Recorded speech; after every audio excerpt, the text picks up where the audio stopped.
Am I the a-hole for telling my dad it's not my job to make sure my half-siblings have a mom? My parents divorced when I, 17, male, was 5. I'm not sure on why, but part of me has always figured dad cheated on mom because he was with someone suspiciously fast afterward, like that same month fast. But my mom never spoke about it. She just told me both she and dad loved me and that would never change, and I would never have to choose between my parents. My dad was in 2 live-in relationships post-divorce. When I was 7, he was with Jen and had Luna, 9, with her. And then when I was 10, he was with Bree and had Harry, 7. Jen and Bree both stopped being moms to their kids, and so my dad became a single full-time parent to my half-siblings. From that point onward, my dad has tried to convince mom she could step up and at least fill some kind of female role model relationship with them. He also corrects me on the half-siblings term and says we are just siblings. And if I were to call them just my siblings, it might soften mom's heart to being a female or maternal figure for them. He would ask mom on my behalf to let me have my half-siblings over to her house during her custody time. My parents share equal time with me. He would claim I really missed my half-siblings when I was gone, and he would claim I wanted to spend every holiday with them, etc. None of this is true. I never said those things or implied them. Luna is having a really hard time having no female family members. She has a dad, 2 half-brothers, and an uncle. So dad has been more forceful about mom's part in all of this lately, and now he's trying to rope me in more. He sat me down recently and told me my half-siblings deserve to have moms, and I could help them with that. I could share my mom and let them feel the love they deserve to feel. He said that I always treated them like lesser siblings. First with always using half, and then with not trying to include them in my life at my mom's house. He told me this is where my role as big brother needs to really take off. In a response, I told him it's not my job. It has never been my job to provide my half-siblings with a mom. I told him it was on him and their actual moms to do that. And I told him it was sick how he kept trying to rope my mom in. I told him to accept that he only had 1 kid with mom, and she was only obligated to care for me. His answer to that was, I was disappointing him with both my response and lack of concern for the overall well-being of my half-siblings. And he told me to do better, be better, and care more about my innocent little siblings. I told my mom about it, and she tore dad a new one for putting this on me. She told me I'm not wrong for what I said to him, but my uncle also said I could have more compassion for my innocent half-siblings. Am I the a-hole? Now for the top comments. Not the a-hole. You and your mother have no obligation to provide a mom to your half-siblings. Your father is a moron to think his first wife needs to mother his next 2 children with other women. Your uncle's opinion is irrelevant. None of this is on you. Absolutely. I wish I could upvote this a million times. Your mother seems to have your back and your dad just wants time away from his kids. So if he can palm them off to your mom, it's a win for him. It must be cramping his style trying to find a 4th woman to have a kid with. It comes down to the fact that dad doesn't view women as individuals.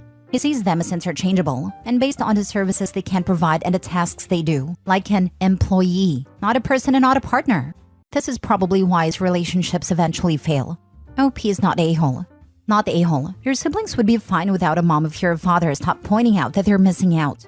Dad is just looking for a free babysitter. But dad picked the mother of these kids, and he chose poorly. That's on him, not your mom. It sounds like the best thing for you would be to just go stay with mom. Let dad figure his life out without putting any of it on you.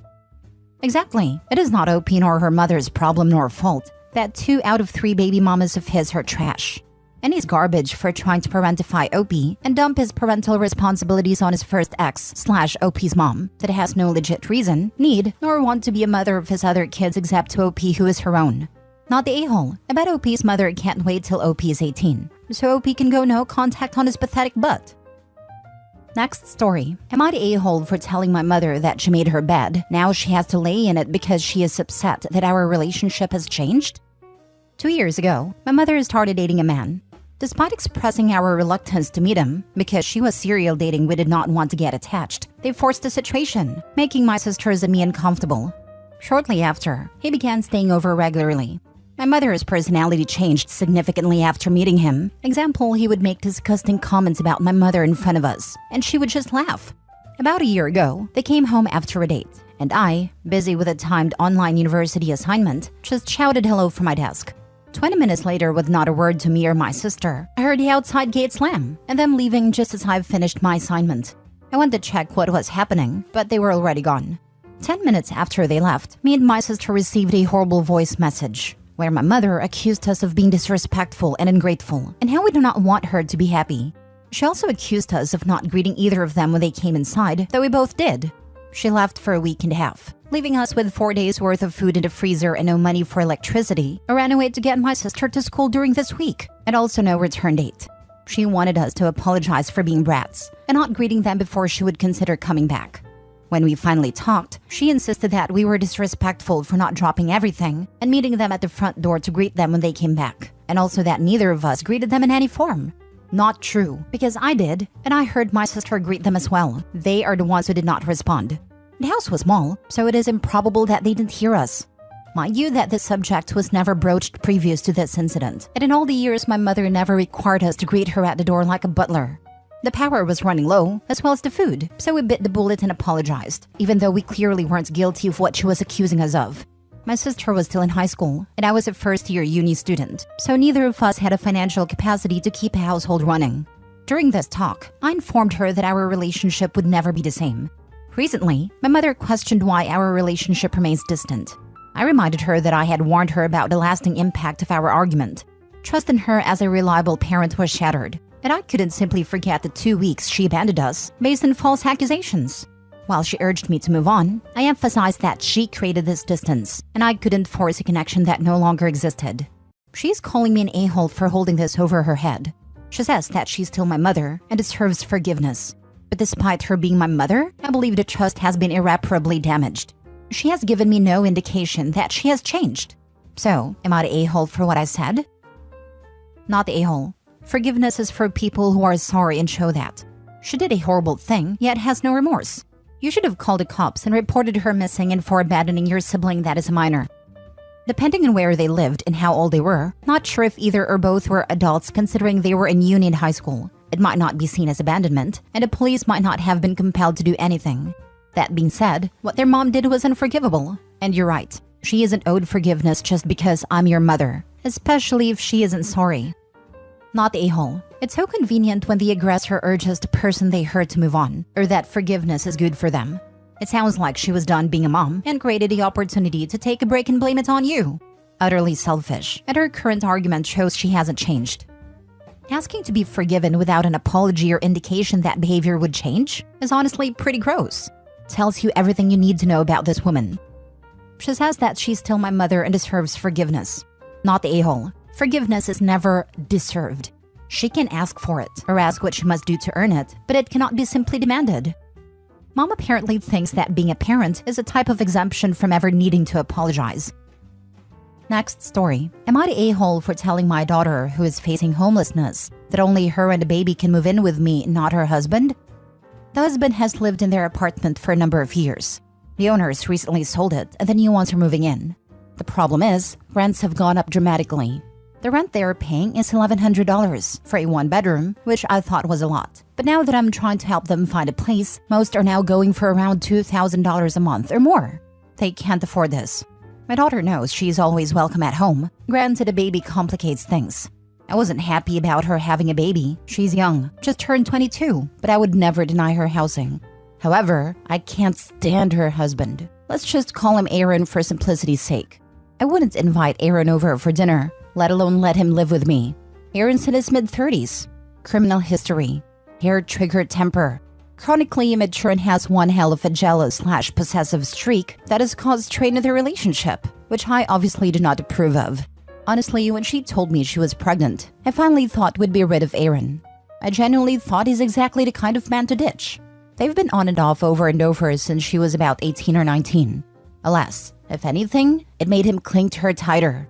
They had a very rushed wedding, and this is their longest stint together without any breakups. Just over a year. There's still been the fair share of dramatics, of course, but I'm surprised they've made it this far. Even so, I simply don't want to live with Aaron. I don't like him. I don't want him around me. I'd go above and beyond for my daughter and the baby. They can stay as long as they need, but not him. Obviously, this has created a rift between my daughter and I. She doesn't want to live separately from Aaron. I told her then she needs to figure out alternative arrangements. Well, their move-out date is rapidly approaching, the 15th of December, and they're still not been able to find a place, and she's panicking. She's been begging me to let them stay. I reiterated my terms. Aaron simply cannot stay here. This led to a lot of tears and some angry words, namely me being an a-hole. I can genuinely see why she might think that, but I also have to think about myself and my own sanity. Now for the top comments. If she's adult enough to get pregnant and get married, she's also adult enough to figure things out.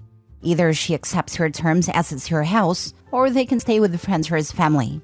Can't have it both ways. Not the a-hole. Unfortunately, that's not really how things work. I realize that even adults need help from time to time, sometimes a lot of help, and that's okay. Heck, I need help occasionally too. For my own sanity, my helpfulness has its own limits, and I hope my daughter will eventually understand this. I realize they're in a tough spot.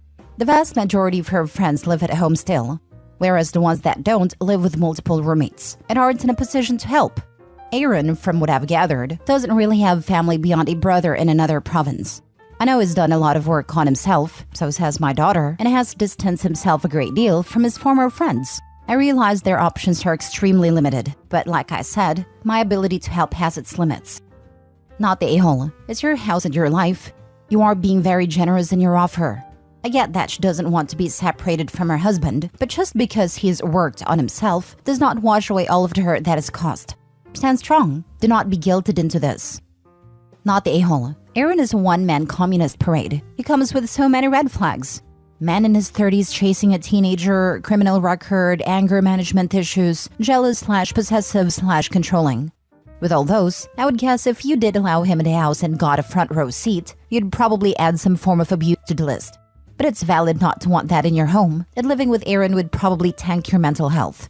In addition, if Aaron hasn't gotten his act together by now, clearly there is something going on, and he's not going to get his act together anytime soon. If you let him in, he's going to try and stay in your house as long as he can, and it's unlikely he'll leave without a fight. The best thing you could do for your daughter would be getting her to leave Aaron, but unfortunately she's not ready.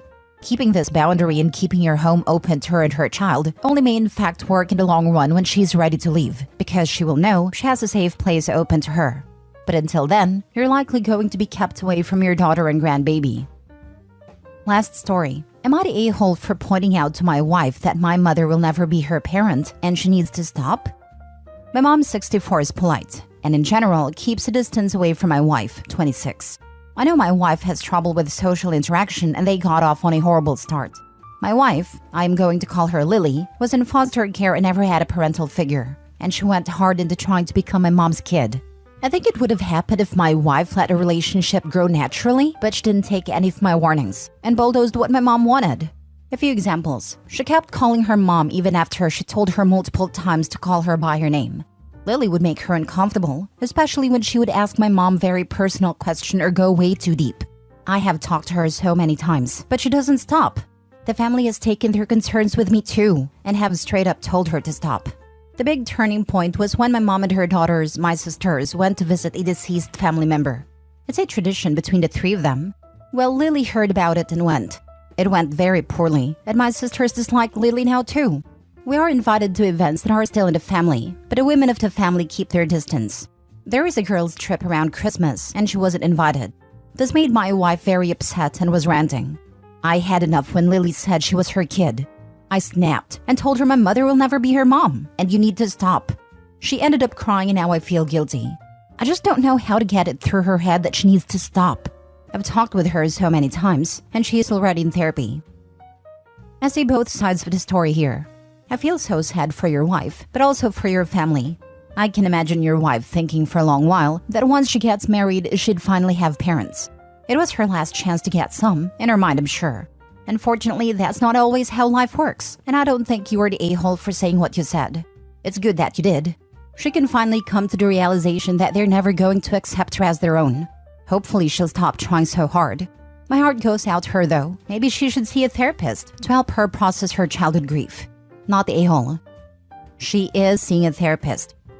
Have you considered doing a joint session together specifically to discuss the relationship with her family? She doesn't want to do that. I have suggested it before, and she would find it uncomfortable for me to be so close to her therapists. She can understand her own feelings of being uncomfortable with you being close to her therapist, but can't understand that your mom is uncomfortable with her forcing closeness on her? That's a little concerning. I know her therapist cannot and should not tell you anything, but you can still tell them things. I don't think it would be a bad idea to tell the therapist your concerns and even ask what you can do to support your wife while still maintaining healthy boundaries in the family. Sure does sound like the therapy isn't at all working, to be honest. I'm sure you could have been gentler to her in telling her what you did, but I'm still going not the a-hole. It sounds like she has been warned and told so many times. At what point does she take responsibility for her actions? I just don't get why she's so fixated on this. It's a miracle that my mother is still polite to her. I know it has to do with foster care, but after being told to stop so many times, I am confused about how she will ignore everyone and keep going.